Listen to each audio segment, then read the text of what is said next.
Welcome students in Subhash English School, Class 8, Subject Science, Chapter 4, Materials, Metal and Non-Metals. धातु और अधातु के बारे में इस चैप्टर में हम पढ़ेंगे. You are familiar with a number of materials like iron, aluminum, copper. etc. Some materials have been given in table 4.1. आप कुछ धातुओं के बारे में परिचित होंगे जैसे कि लोहा, एल्यूमिनियम, कॉपर, ये सभी धातुएं होती है. टेबल 4.1 में जैसे कि ये नीचे कुछ मटेरियल्स, ऑब्जेक्ट मटेरियल्स लिखे हुए हैं, उनको देखकर आपको बताना है कि ये आयरन जो है कैसा दिखता है, शाइनी या डल या हार्ड या नॉट हार्ड. इस प्रकार से इस टेबल को आपको फिल करना है. Can you name the materials which are metals. क्या आप कुछ मेटल्स के नाम बता सकते हैं. The rest of the materials in table 4.1 और non metals. Metals can be distinct from non metals on the basis of their physical and chemical properties. Metal और नॉन मेटल यानी धातु और अधातु को हम उनके फिजिकल यानी उनकी बनावट और रासायनिक गुणों के आधार पर उनमें अंतर कर सकते हैं या उनको पहचान सकते हैं.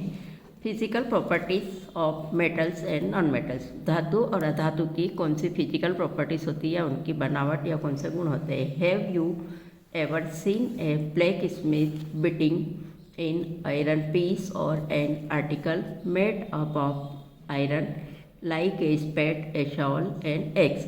आप देखते हैं कि एक लोहार लोहे को पीट कर अलग अलग तरह के आर्टिकल्स या वस्तुएं बना लेता है जैसे कि फावड़ा, कुल्हाड़ी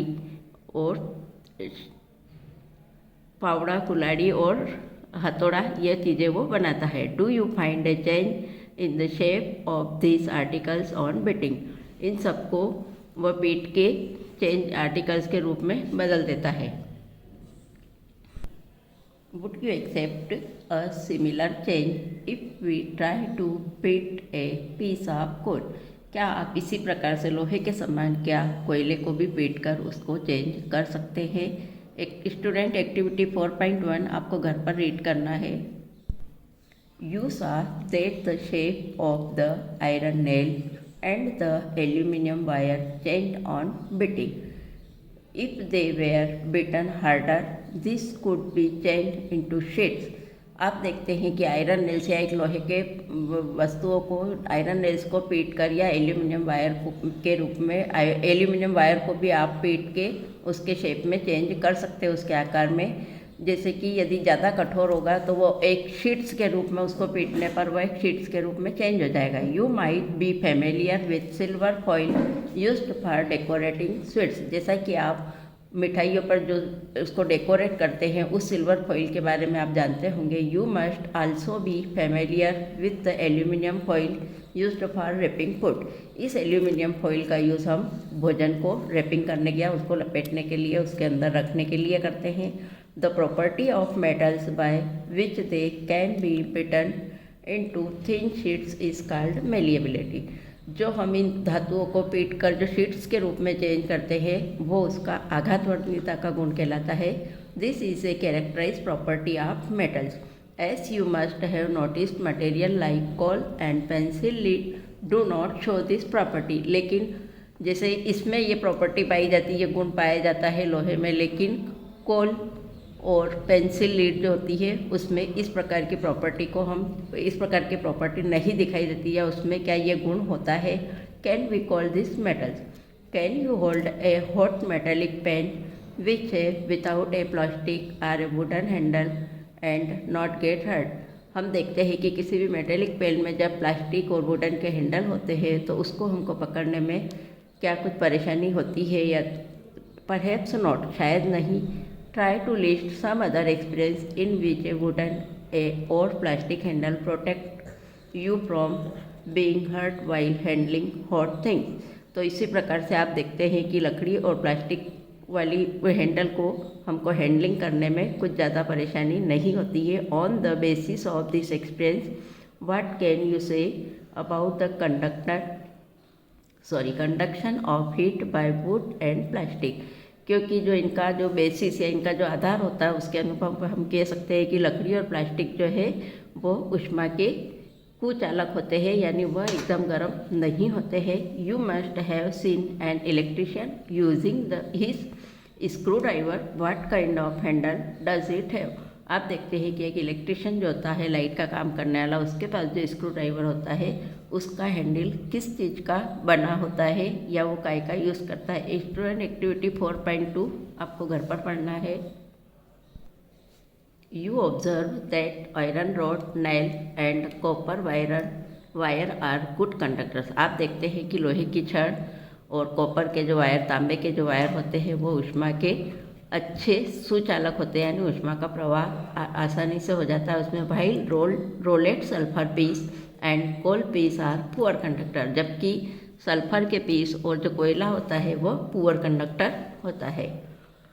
the meaning of recalling our experience and then of this activity was to show that metals are good conductor of heat and electricity. Where do you find the use of aluminum and copper wires? Have you seen wires of coal?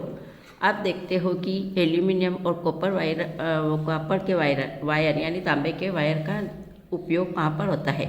The property of metals by which it can be drawn into wires is called ductility.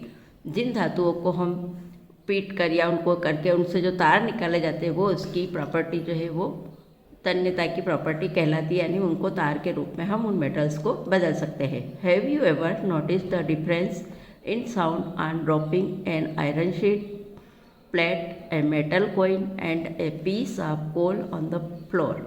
आप देखते हैं कि कुछ धातुओं को में अब उनको नीचे पटकने पर या रखने पर उनमें से आवाज़ होती है और कुछ में नहीं होती है, तो इसके बारे में हम आगे पढ़ेंगे। Have you seen wooden bells in temples? क्या आप मंदिरों में वुडन बेल्स देखते हो क्या? Can you give a reason? इसका कारण बताइए। The thing made of metals produce a ringing sound when struck hard. जब आप मेटल्स को किसी कठोर वस्तुओं पर स्ट्रक करते हैं उस पर, तो क्या उसमें कुछ रिंगिंग यानी घंटी के समान आवाज़ उत्पन्न होती है। Suppose you have two boxes similar in appearance, one made of would and the other of metal. तो इसके लिए आप दो एक जैसे बॉक्स बने हुए लेंगे, एक लकड़ी का और दूसरा मेटल का। Can you tell which box is made of metal by striking both the boxes? और आप दोनों के ऊपर स्ट्राइक करेंगे। Since metals produce ringing sounds, they are said to be sonorous. The materials other than metals are not sonorous. तो जो metal से बने हुए बॉक्स है, उस पर यदि हम उस पर स्ट्राइक करेंगे किसी भी वस्तु से, तो उसमें से कुछ ध्वनि या आवाज़ निकलती है, उसमें इसका मतलब है उसको सोनोरस यानी उसमें ध्वनिकता का गुण पाया जाता है। और कुछ मटेरियल्स में इस प्रकार की आवाज़ या ध्वनिकता का गुण नहीं पाया जाता है। After performing the above activities we can say that some materials are hard, lustre, malleable, ductile, sonorous and good conductors of heat and electricity. इन सारी एक्टिविटीज़ को देखने के बाद हम कह सकते हैं कि ये मटेरियल जो होते हैं मेटल्स, वो कठोर हार्ड होते हैं, चमकीले होते हैं, आघातवर्णी होते हैं, तन्य होते हैं, उनमें ध्वनिकता का गुण पाया जाता है और गुड कंडक्टर यानी वो ऊष्मा और इलेक्ट्रिसिटी या विद्युत के अच्छे सुचालक होते हैं। The materials which generally possess this properties are called metal. ये जिसमें ये सारे गुण पाए जाते हैं तो उनको हम मेटल्स, सामान्य तौर पर उनको मेटल या धातु कहा जाता है। The example of metals are iron, copper, aluminium, calcium, magnesium etcetera. In contrast materials like coal and sulphur are soft and dull in appearance. तो इन उदाहरणों के आधार पर जैसे लोहा, तांबा, एल्यूमिनियम, कैल्शियम और मैग्नीशियम, ये सब धातु है। इन कॉन्ट्रास्ट यानी इसी के विपरीत इनके समान देखने जैसे कोयला, सल्फर, ये जो है ये सॉफ्ट यानी मुलायम होती है और डल यानी कुछ भद्दी या डल कलर की दिखाई देती है। They break down into a powder mass on tapping with a hammer. इनको जब किसी हैमर या हथौड़े से तोड़ते हैं तो वह एक पाउडर रूप में चेंज हो जाता है। They are not sonorous and are poor conductors of heat and electricity. इनमें ध्वनिकता का गुण नहीं पाया जाता है और ये हीट और इलेक्ट्रिसिटी के पुअर कंडक्टर या कुचालक होते हैं। This materials are called non metals. इस तरह के मटेरियल्स को हम नॉन मेटल कहते हैं।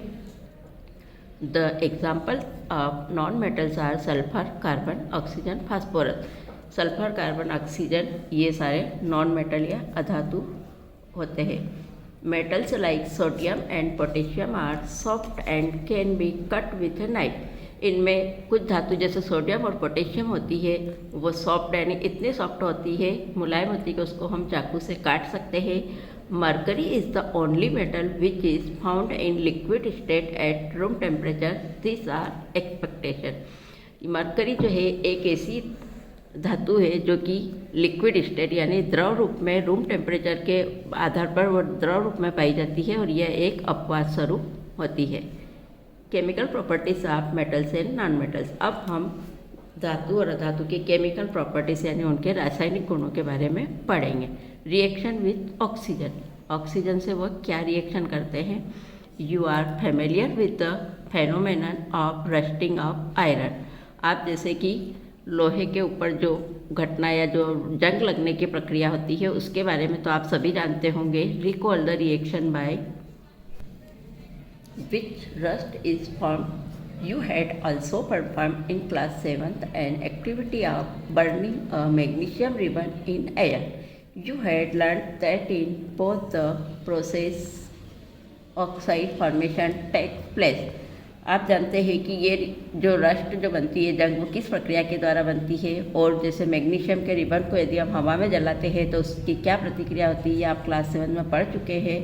और ये दोनों प्रोसेस में कुछ ऑक्साइड फॉर्मेशन या ऑक्साइड भी बनते हैं उनकी जगह लेके। Complete the following reaction of iron and magnesium with oxygen.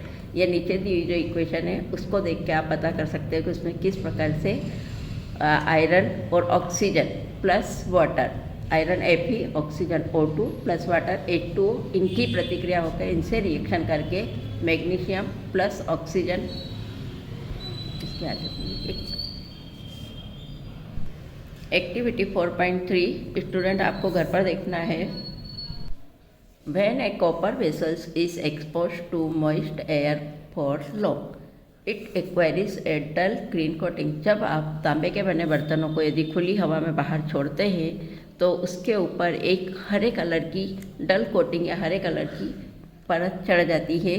The green materials is a mixture of copper hydroxide. जो हरे कलर का जो होता है वो कॉपर हाइड्रोक्साइड का मिक्सचर होता है, copper hydroxide and copper carbonate का मिक्सचर होता है। The following is the reaction copper plus H2O plus CO2 plus oxygen. मतलब कॉपर H2O और CO2 और ऑक्सीजन तो होता है मॉइस्ट एयर, मतलब जो आर्द्र ठंडी हवा होती है उसके ऊपर रिएक्शन करके CuOH ट्वाइस मतलब कॉपर हाइड्रोक्साइड और plus CuCO3 means copper carbonate के बनता है। Now recall the activity of burning magnesium ribbon. अब आप देखेंगे कि मैग्नीशियम को रिबन को जलाने से क्या होता है। The ash obtain on burning magnesium ribbon is dissolved in water and tested for its acidic और basic nature। जब आप मैग्नीशियम के रिबन को हवा में जलाएंगे और फिर उसको यदि पानी के अंदर डिसॉल्व करेंगे तो देखें, फिर उससे पता करेंगे कि उसका नेचर अम्लीय है या क्षारीय है।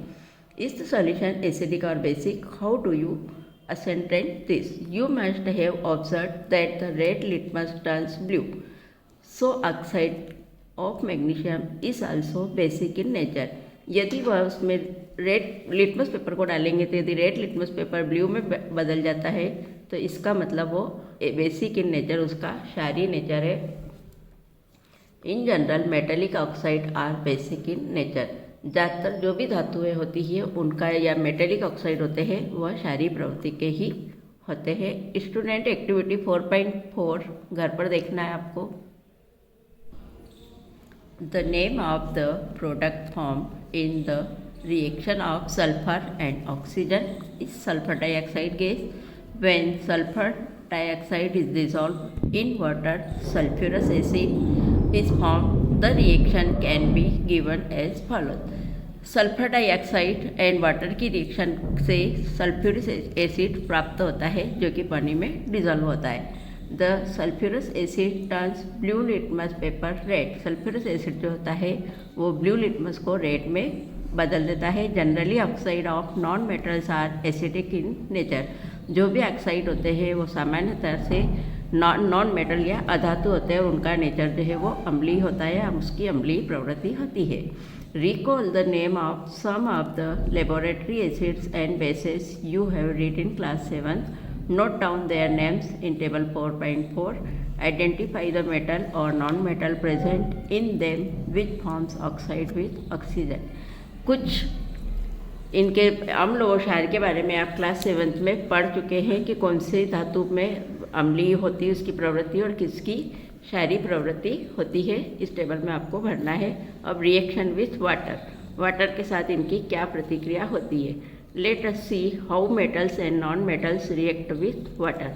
हम यहाँ पर देखेंगे कि कौन सी धातु और अधातु पानी के साथ क्या क्रिया करती है। Sodium metal is very reactive. Sodium जो है बहुत ही क्रियाशील धातु है। It react vigorously with oxygen and water. यह पानी और ऑक्सीजन के साथ बहुत ही जल्दी प्रतिक्रिया करती है। A lot of heat is generated in the reaction. इनके साथ रिएक्शन करके ये बहुत अधिक मात्रा में ऊष्मा निकलती है। It is therefore storeyed in kerosene. इसलिए इसको हम हमेशा मिट्टी के तेल में रखते हैं। स्टूडेंट एक्टिविटी 4.5 आपको घर पर देखना है। You observe that sodium react vigorously with water. Some other metals do not do so. For example, iron reacts with water slowly. आपने देखा कि सोडियम बहुत ही तीव्रता से पानी के साथ क्रिया करता है, लेकिन कुछ धातुएं ऐसी नहीं होती है, जैसे कि पानी के साथ लोहा बहुत ही धीरे धीरे क्रिया करता है। Generally non metals do not react with water, तो they may be very reactive in air. कुछ अधातु जो होती है वो पानी के साथ प्रतिक्रिया नहीं करती है और वह हवा के साथ बहुत जल्दी क्रिया करती है। Such non metals are stored in water. ऐसी अधातुओं को हम पानी के अंदर रखते हैं। For example phosphorus. Phosphorus is a very reactive non metal. Phosphorus एक बहुत ही रिएक्टिव नॉन मेटल है। It catches fire, it expose to air. यह हवा में बहुत जल्दी आग पकड़ती है। To prevent the contact of phosphorus with atmosphere oxygen. इसलिए इसको खुली हवा से हमको इसका सुरक्षा करना पड़ती है या उसमें डायरेक्ट संपर्क में आने से इसको बचाना पड़ता है। It is stored in water. इसलिए इसको हम पानी के अंदर इसका स्टोर करते हैं। रिएक्शन विथ एसिड, अम्ल के साथ क्या प्रतिक्रिया होती है। Let us see how metals and non metals behave with acid.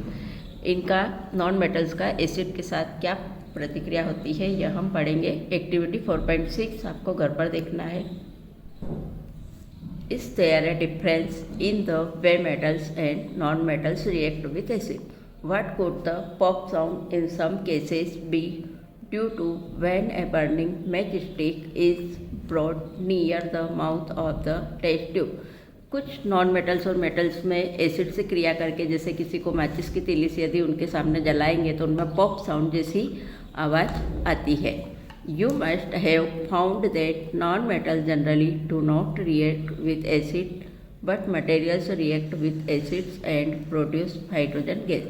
और कुछ नॉन मेटल्स को जनरली वो प्रतिक्रिया नहीं करती, लेकिन एसिड्स अम्लीय मटेरियल से मेटल्स क्रिया करके और उनमें हाइड्रोजन गैस निकलती है। Hydrogen gas that Burns with A pop sound. Hydrogen gas एक पॉप साउंड जैसी आवाज़ के साथ उनमें से हाइड्रोजन गैस प्रोड्यूस होती है। You must have notice that copper does not react with dilute hydrochloric acid even on heating but it reacts with sulphuric acid. लेकिन आप देखते हैं कि कॉपर जो है वो डाइल्यूट हाइड्रोक्लोरिक एसिड से कोई प्रतिक्रिया नहीं करता है, लेकिन यदि उसको सल्फ्यूरिक एसिड के साथ वो हीटिंग करेंगे, गर्म करेंगे, तो उसके साथ वह प्रतिक्रिया करता है। एक्टिविटी 4.7 स्टूडेंट घर पर देखना है। डिस्प्लेसमेंट रिएक्शन, प्रतिस्थापन क्रिया। Recall the activity of the reaction between copper sulphate and iron that you performed in class 7th. Let us observe some more reaction of that kind. Copper और iron की क्या प्रतिक्रिया होती है इन दोनों के बीच में, वो आप क्लास 7th में पढ़ चुके हैं। एक्टिविटी 4.8 स्टूडेंट घर पर देखना है। What changes do you observe in the various beaker? You have read that one metal displaces another metal from its compound in aqueous solution. In beaker, a zinc replaces copper from copper sulfate. आप इस activity में देखते हैं कि अलग अलग beaker में अलग अलग तरह के लिक्विड भरते हैं और उसमें जैसे कि आप देखते हैं कि कॉपर जिंक जो है वो इन beaker A zinc replace copper, zinc जो है वो कॉपर को रिप्लेस करके कॉपर सल्फेट बनाता है। That is why the blue colour of copper, और इसके दौरान कॉपर, इसके अंदर जो ब्लू कलर दिखाई देता है वह copper sulphate disappear and powder red mass of copper is deposited at the bottom of the beaker. और कॉपर सल्फेट डिसअपेयर दिखाई, कॉपर सल्फेट के पाउडर के रूप में दिखाई देता है, और red mass of copper is deposited at the bottom, और लाल रंग का जो है कॉपर वो बॉटम में, बीकर के अंदर बॉटम में या नीचे तली में इकट्ठा हो जाता है। The reaction can be represented as follow, इसकी रिएक्शन इस प्रकार है। Copper sulphate plus zinc, copper sulphate blue colour का होता है और जिंक, ये दोनों आपस में प्रतिक्रिया करके जिंक सल्फेट कलरलेस होता है और कॉपर जो है वो रेड कलर का नीचे दिखाई देता है। You can write down the reaction taking place in beaker be in similar manner.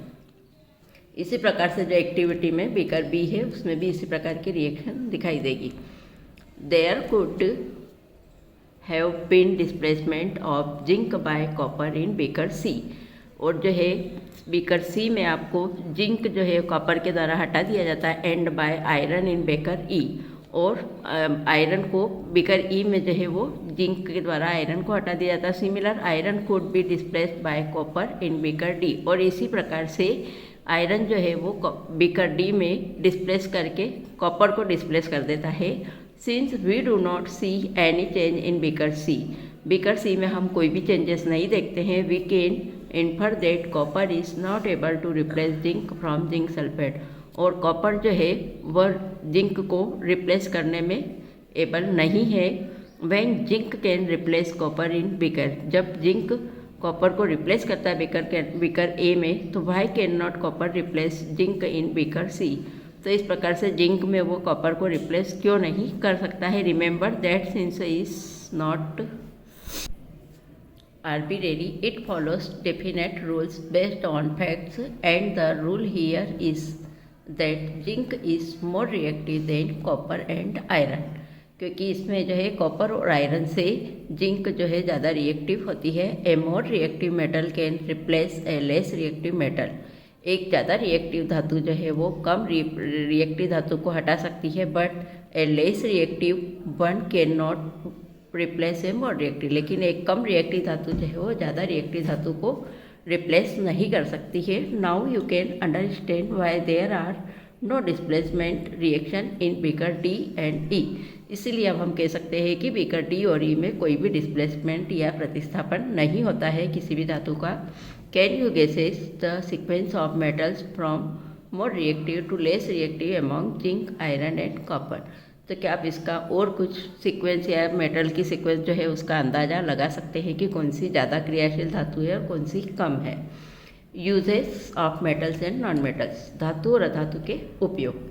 You should be able to guess why metals are used in making machinery, automobiles, aeroplanes, trains, satellite, industrial gadgets, cooking utensil, water boils etcetera. आप देखते हैं कि metals का उपयोग मुख्य रूप से machinery सामान बनाने में, ऑटोमोबाइल्स में, एरोप्लेन, ट्रेन में, सैटेलाइट या इंडस्ट्रियल गैजेट्स मतलब कारखानों के गैजेट्स बनाने में, कुकिंग यूटेंसिल बर्तन बनाने में आदि में इसका उपयोग होता है। You are also familiar with the usages of some non metal, इसी प्रकार से आप नॉन मेटल के उपयोग से भी परिचित होंगे। Here are some interesting ones, we are sure that you will guess them right. Number 1, non-metal is essential for our life, which all living beings inhale during breathing. अधातु जो है वो हमारे जीवन के लिए बहुत ही आवश्यक है, क्योंकि उनसे living beings inhale during breathing, उनसे कुछ श्वसन के लिए भी वो बहुत ज़्यादा काम में आती है। Non metals used in fertilizers to enhance the growth of plant, non metal से जो फर्टिलाइजर बनाए जाते हैं वह पौधों की वृद्धि के लिए आवश्यक होते हैं। Non metals used in water purification process, non metal का उपयोग पानी के प्योरीफाई के लिए भी उपयोग होता है उस प्रोसेस में। Non metals used in the purple coloured solution which is applied on wounds as an antiseptic, non metal का उपयोग जो है वो कुछ कलर्ड पर्पल कलर के होते हैं, वो एंटीसेप्टिक के वाउंड्स के लिए भी अप्लाई किया जाता है। Non metals used in crackers, non metal का उपयोग क्रैकर्स में भी होता है। You may add some more usages of metals and non metals from your experience. इसी प्रकार से आप देख सकते हैं कि मेटल और नॉन मेटल का आपके दैनिक जीवन में कहाँ उपयोग होता है।